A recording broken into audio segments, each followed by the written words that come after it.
Hey, Mr. Allred here with simplifying the radicals practice problems. The first one here, A, is 4 times the square root of 72 x to the 5th, y to the 3rd. And so we got 3 things under here we got to break down: the 72, the x, and the y.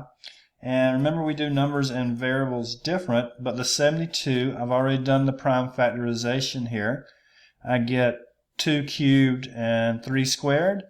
So that's a pair of 2's, so I can write that 2 on the outside. So let's see here. I've already got a 4. There'll be a 2 on the outside, and there'll be a 3 on the outside. I'm going to leave some room. But on the inside, I still have that 2 that wasn't with a pair. Okay. Then the x to the 5th,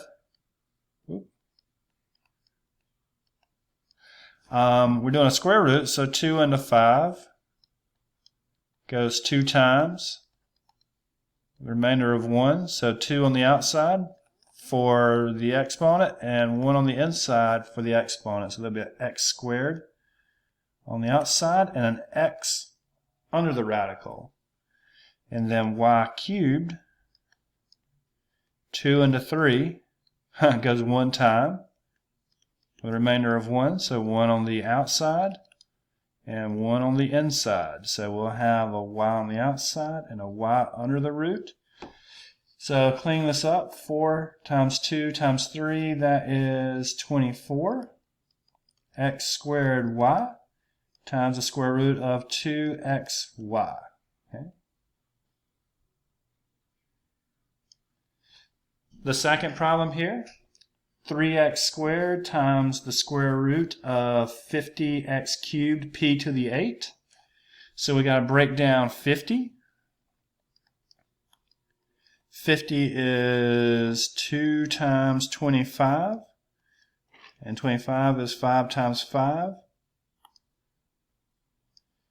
So if we look at those, the prime factorization is 2 times 5 squared. We can also view it as there's a pair of 5's. So out here with the 3x squared, there's going to be a 5. We'll clean that up in a moment.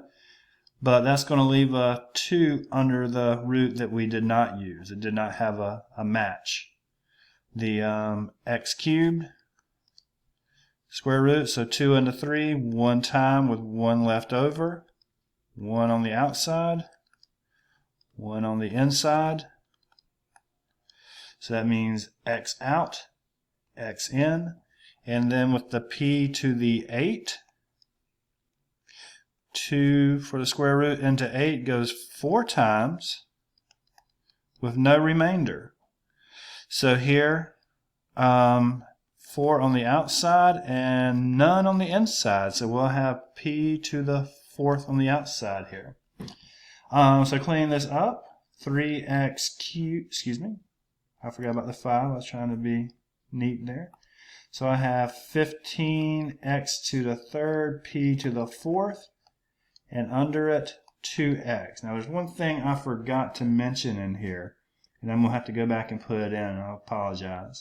But anytime we take the square root and pull a variable out, we've got to make sure that that variable ends up being positive.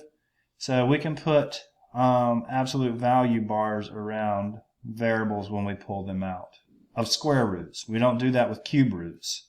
But with square roots, if we pull anything out, we will definitely need to put some absolute value bars around them. I'm sorry I didn't do that the first time.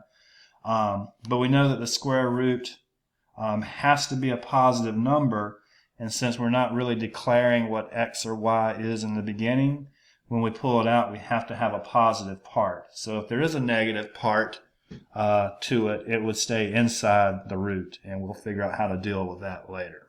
All right. Thank you.